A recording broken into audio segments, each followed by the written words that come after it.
এককালে দেবাসুরের যে যুদ্ধ হয়েছিল সেইখানে দেবতারা নাকি মানে এখনকার দিনের ওই শত্রুদের চোখের উপরে মানে মরিচ ছড়িয়ে দেওয়ার যে ব্যাপারটা, এটা বলেছিলেন ব্রহ্মা নাকি যে আবির তৈরি করা হয়েছিল এই কারণে যে মানে অসুররা তাদের সঙ্গে পারছেন না দেবতারা, তখন প্রচুর পরিমাণ আবির একেবারে তাদের চোখের উপরে ছড়িয়ে দিয়েছিলেন। ইরাবতী তিনি নিপুণিকাকে বলছেন বসন্ত তো এসে গেছে, জিজ্ঞাসা করছেন আচ্ছা মেয়েদের কি একটু মদ খেলে বেশি সুন্দর লাগে? নিপুণিকা সখী কালিদাসের নাটক, তিনি বলছেন এটা আগে প্রবাদ ছিল কিন্তু তোমাকে দেখে বুঝতে পারছি সত্যি বেশি সুন্দর লাগে। এই যে দোলায় চড়ার ব্যাপারটা, তাহলে এই যে ঝোলানোটা, দোলা এবং ঝোলা প্রায় একই ব্যাপার। এই টানো হলো যে এইখানেই কিন্তু দোলযাত্রার প্রথম উৎস।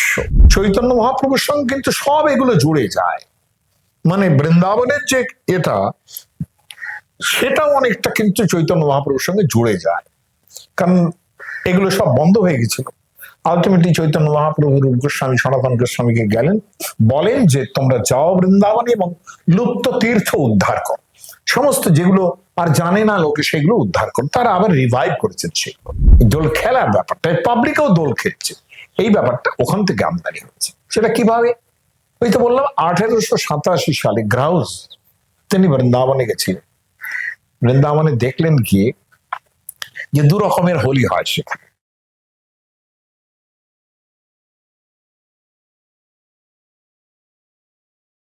দোলযাত্রা আমাদের বঙ্গদেশের একটা উৎসব, এবং আমাদের যারা স্মৃতিশাস্ত্র লিখেছেন তারা রঘুনন্দন থেকে আরম্ভ করে আরো অনেকেই, তারা এই যে পূর্ণিমা তিথি, সেই পূর্ণিমা তিথিতে ফাল্গুন মাসের পূর্ণিমা তিথিতে দোল যাত্রা এই উৎসব পালন করার জন্য বলেছেন।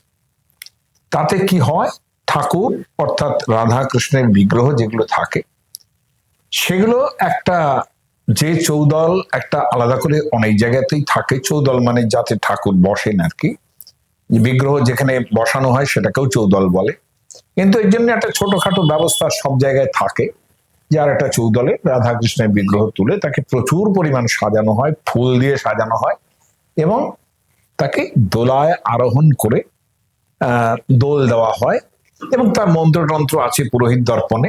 হ্যাঁ, জয় গোপী মুখাম ভোজ মধুপান মধুব্রত এসব আছে। ফলগু ক্রীড়াভিরেতাভি, মানে ফলগু মানে হচ্ছে আবির, ফলগু ক্রীড়াভিরেতাভি পাহিমাং মধুসূদন, এরকম ধরনের সব আছে। এবং এরকম আবিরের সম্বন্ধেও বলা আছে যে পুরা দেবাসুরে যুদ্ধে, এককালে দেবাসুরের যে যুদ্ধ হয়েছিল সেইখানে দেবতারা নাকি মানে এখনকার দিনের ওই শত্রুদের চোখের উপরে মানে মরিচ ছড়িয়ে দেওয়ার যে ব্যাপারটা, এটা বলেছিলেন ব্রহ্মা নাকি যে আবির তৈরি করা হয়েছিল এই কারণে যে মানে অসুররা তাদের সঙ্গে পারছেন না দেবতারা, তখন প্রচুর পরিমাণ আবির একেবারে তাদের চোখের উপরে ছড়িয়ে দিয়েছিলেন। তো এটা তো আমার বেশ মজাই লেগেছে যে আবির তৈরি হয়েছে এইভাবে, যেটা পরবর্তীকালে অন্যভাবে ব্যবহৃত হয়। এনিহাও, তো সেটা আমার বেশ মজাই লেগেছে। দোল ক্রীড়া, দোলের আরোহণের মধ্যে যে এইরকম একটা উপকরণ আছে, পুরা দেবাসুরের যুদ্ধে ব্রহ্মণা নির্মিতা পুরা, এটা বলা হয়েছে যে সেই ফলগু দিয়ে তোমাকে পুজো করা হচ্ছে। আমি এটার বিষয়ে বেশি যাচ্ছি না, যেটুকু অনেকেরই অজানা থাকবে সেইটুকু জানালাম। আর দোলায় আরোহণ ব্যাপারটা যেটা বলা হয়, ঠাকুরকে দোলায় চড়ানো হয় এদিন এবং দোল দেওয়া হয়, আমাদের পুরোহিত দর্পণে লেখা আছে এই পুজোর পরে ঠাকুরকে আবির দেওয়ার পরে সপ্তবার দোল দিবে, অর্থাৎ মস্তক মাথাটা ঠাকুরের ওই দোলার সঙ্গে লাগিয়ে 7 বার তাকে দোলাতে হবে। এই হচ্ছে স্মৃতিশাস্ত্রের নিয়ম। কিন্তু ইতিহাস কিন্তু এই ঠাকুরের যে দোলায় আরোহণ, এটা ইতিহাসের দিক দিয়ে রাধাকৃষ্ণের এখানে কিন্তু ভূমিকা যতখানি আছে তার থেকে অনেক বড় বেশি ভূমিকা কিন্তু একেবারে আমাদের সেকালের রাজাদের পালনীয় যে বসন্ত উৎসব তার মধ্যে আছে। সেকালে বসন্ত উৎসব পালন হতো। অভিজ্ঞান শকুন্তলমে দেখা যাবে যখন শকুন্তলার সঙ্গে রাজার বিরহ হয়েছে সে সময় রাজা বসন্ত উৎসব বন্ধ করে দিচ্ছে। মানে কতটা ইম্পর্টেন্ট যে সমস্ত প্রজারা আচ্ছন্ন হয়ে গেল, রাজা বসন্ত উৎসব বন্ধ করে দিচ্ছেন। তারাও তখন রাজার শোকে শোকাভিভূত হচ্ছেন যে রাজার স্ত্রী চলে গেছেন। এনিহাও, তো আবার ওই কালিদাসের যে মালবিকাগ্নিমিত্রম নাটক, সেখানে দেখা যাচ্ছে যে ইরাবতী তার সখী রানী, তিনি একজন সম্ভবত মেজরান, তিনি তার সখী নিপুণিকাকে বলছেন একদিন গল্প হচ্ছে যে বসন্ত এসেছে, এবং বসন্ত আসলে পরে সত্যি কথা বলতে গেলে তখনকার দিনের রাজাদের ঘরের যে বউরা তারাও যে একটু ওই আসব মধু ইত্যাদি পান করতেন এটা বোঝা যায়। তো স্বাভাবিকভাবে ইরাবতী তিনি নিপুণিকাকে বলছেন বসন্ত তো এসে গেছে। জিজ্ঞাসা করছেন, আচ্ছা মেয়েদের কি একটু মদ খেলে বেশি সুন্দর লাগে? নিপুণিকা সখী, কালিদাসের নাটক, তিনি বলছেন এটা আগে প্রবাদ ছিল কিন্তু তোমাকে দেখে বুঝতে পারছি সত্যি বেশি সুন্দর লাগে। যাই হোক, এই যে ইরাবতী তিনি রাজাকে সংকেত করছেন বসন্ত এসে গেছে, চলুন আমরা দোলা আরোহণে যাব, দোলায় আরোহণ করতে যাব। অর্থাৎ কিনা একটা উদ্যান ও বাটিকা থাকবে, সেখানে আগে থেকেই সব ব্যবস্থা করা আছে, অর্থাৎ সেখানে ওই দোলনা টাঙানো আছে, এবং এরা সবাই ওই দোলায় আরোহণ করতে যাবেন রাজা এবং রানী। কিন্তু কি কি কারণ ঘটলো তার ডিটেলসে যাচ্ছি না, এরা যেতে পারলেন না। ফলত একজন রমণীকে পাঠানো হলো, তার নাম মালবিকা, যিনি রাজার সম্ভবত পরবর্তী স্ত্রী হবেন, এবং তাই নিয়েই নাটক চলবে। কিন্তু এরা সেই দোলায় আরোহণ করতে পারলেন না, মালবিকা চলে গেলেন সেখানে। আমরা লক্ষ্য করব যে এই যে দোলায় আরোহণ, এটা কিন্তু বসন্তোৎসবের একটা অঙ্গ ছিল রাজবাড়ির মধ্যে, এই যে দোলায় চড়ার ব্যাপারটা। এবং রবীন্দ্রনাথও সেটাকে খেয়াল করেছেন। তিনি বলছেন, নিপ শাখে সখী ফুলো ডোরে বাঁধো ঝুলো না। নিপ শাখে অর্থাৎ কদম গাছ, তার যে শাখা থাকবে বেশ বড় বড় লম্বা লম্বা ডাল হয় তার। নিপ শাখে সখী ফুলো ডোরে বাঁধো ঝুলো না। তাহলে এই যে ঝোলানোটা, দোলা এবং ঝোলা প্রায় একই ব্যাপার। এই টাঙানো হলো যে এইখানেই কিন্তু দোলযাত্রার প্রথম উৎস। পরবর্তীকালে যেহেতু রাধা এবং কৃষ্ণের মতো ওই রকম প্রেমিক এবং প্রেমিকা আর কখনো দেখা যায়নি এবং দেখা যাবে না, ফলত এবং দেখা তো যায়ই না, সেই কারণেই এই ব্যাপারটা কিন্তু রাধাকৃষ্ণের উপরে চেপে গেল, এবং রাধাকৃষ্ণ এই মূর্ত প্রতীক হয়ে উঠলেন দোলায় আরোহণের ব্যাপারে। এবং সেটা কতটাই যে বিখ্যাত হয়েছে যে বৃন্দাবনে হোলি, সেটা কল্পনা করা যায় না। যারা যাবেন তারা ভাসবেন, শুধু আনন্দে ভাসবেন। রাধারমণ থেকে গোপাল ভট্টের যে বিগ্রহ আছে রাধারমণ, এখন সেখানে যে সমস্ত মানে যেভাবে তাদের আবির ছড়ানো হয়, একটা বিশাল এরকম থালার মধ্যে আবির নিয়ে এরকম করে মানে একবারে ফেলে দেওয়া হয়, সেটা দেখলে পরে সেটা অনুকরণ করেছে পরে অনেক সিনেমায়। কিন্তু এই যে আনন্দ আর কি হোলিতে, তার একটা 1887 সাল হবে, তখন গ্রাউস তিনি মেমোয়ার্স মানে লিখেছেন মথুরার ডিস্ট্রিক্টের উপরে। তিনি খুব শ্রদ্ধালু মানুষ ছিলেন, তিনি বিদ্যাপতি এডিট করেছেন, গ্রাউজের কোনো তুলনা হয় না। সেই গ্রাউজ তিনি বৃন্দাবনে গেছিলেন, গিয়ে দেখলেন যেটা যে জিনিসগুলো আগে ছিল তার রেমন্যান্ট গুলো রয়ে গেছে, এবং কিভাবে খেলাটা হতো হোলির, সেটা উনি একটু বিবরণ দিয়েছেন এরকম। দেখুন, চৈতন্য মহাপ্রভুর সঙ্গে, মানে চৈতন্য মহাপ্রভুকে যারা চেনেন, চৈতন্য মহাপ্রভুকে যারা বোঝেন, তিনি কৃষ্ণের প্রত্যেকটি লীলা এখানে প্রকট করেছেন। এমনকি বৃন্দাবনেও তাই, তিনি লুপ্ত তীর্থ উদ্ধার করেছেন। ফলত চৈতন্য মহাপ্রভুর সঙ্গে কিন্তু সব এগুলো জুড়ে যায়।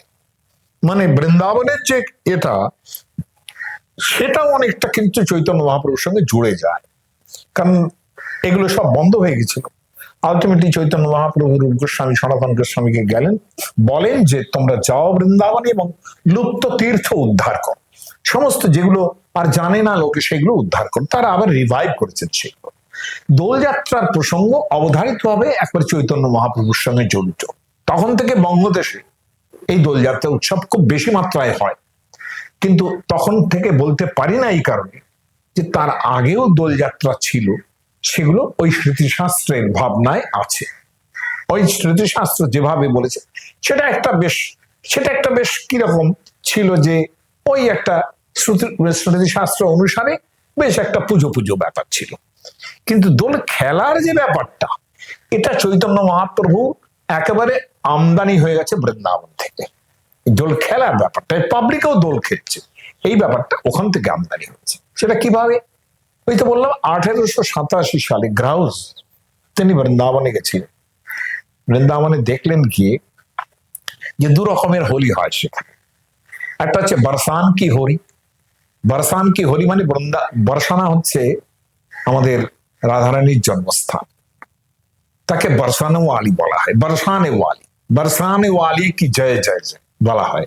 রাধা রানী কি জয়, রাধা রানী কি জয়, বরসানে ওয়ালি কি জয় জয় জয়। এই হচ্ছে বরসানে ওয়ালি। এবং এখনো সব নানা রকম কবিতা চলে যে বৃন্দাবন মে হুকুমত চলে বরসানে ওয়ালি কি, অর্থাৎ বরসানে ওয়ালি যিনি, তার নাম বলতে হবে নাকি, অর্থাৎ রাধা। এই যে বরসানে ওয়ালি, বরসান কি হোলি, সেখানে কি হবে? কৃষ্ণের সখা এবং কৃষ্ণ এরা সবাই ওই বর্ষানার গায়ে যাবেন, তাদের সঙ্গে হোলি খেলবেন। আবার পাল্টে বর্ষানার যত সমস্ত রমণীরা তার সখী সঙ্গে, রাধারানী তার সখী সঙ্গে নন্দগাঁও কি হোলি, নন্দগাঁয়ে খেলতে আসবেন হোলি। এই খেলার একটা অদ্ভুত ব্যাপার আছে।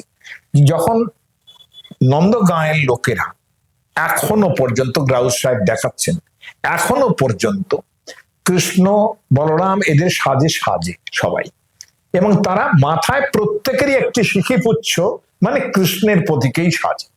প্রত্যেকের মাথায় একটা ময়ূরের পালক আছে। এইভাবে তারা খেলতে যায়, এবং যেহেতু রাখাল, অতএব তাদের হাতে একটা ছোট ছোট বড় বড় লাঠিও থাকে। এই নিয়ে তারা যায়, এবং যাওয়ার পরেই দেখা যাবে যে বরসানে যে সমস্ত রমণীরা হোলি খেলার জন্য ওয়েট করছে, একদম গৃহবধূ তারা সেই সময়ে মাথায় ঘোমটা টমটা পরে, যা গ্রাউস দেখেছেন এবং এখনো হয়তো সেটা হয়, তারাও হাতে লাঠি রাখে।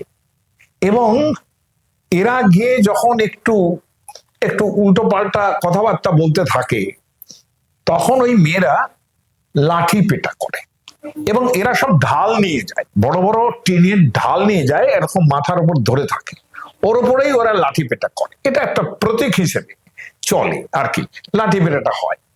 তো এই লাঠি পেটা টেটার পরে তারপরে হোলি খেলাটা আরম্ভ হয়। আর হোলি খেলার সময় যে একেবারে চিরকালীন যে আর্য ভাবনা, যেগুলো একেবারে খুব সতীপনা থাকবে, এটার মধ্যে বোধহয় সেটা থাকতো না, অন্তত সেটা তারা চালু করেছিলেন। এবং আবার তারাও আসবেন এখানে নন্দগাঁওতে খেলতে। এবং তার একটা লাইন আমার এখনো মনে পড়ছে, তিনি মানে যেরকম গান আমিও নিজেও শুনেছি, সেটা এইরকম যে বর্ষানায় যখন যাচ্ছেন তারা, মানে কৃষ্ণ এবং এরা যাচ্ছেন আর কি, মাঝামাঝি জায়গায় এসে তাদের যে ওই হোলি খেলার পর্বটা আরম্ভ হচ্ছে, বলছেন ঘর সে বনিতাও বনওয়াই, घर से बनता बनवाई, घर से बनता बनवाई, इतनी कसे कृष्ण कन्हैया, इत ब्रषवाणु कुंवारी, घर से बनता बनवाई। এরকম ভাবে গানটা হয়।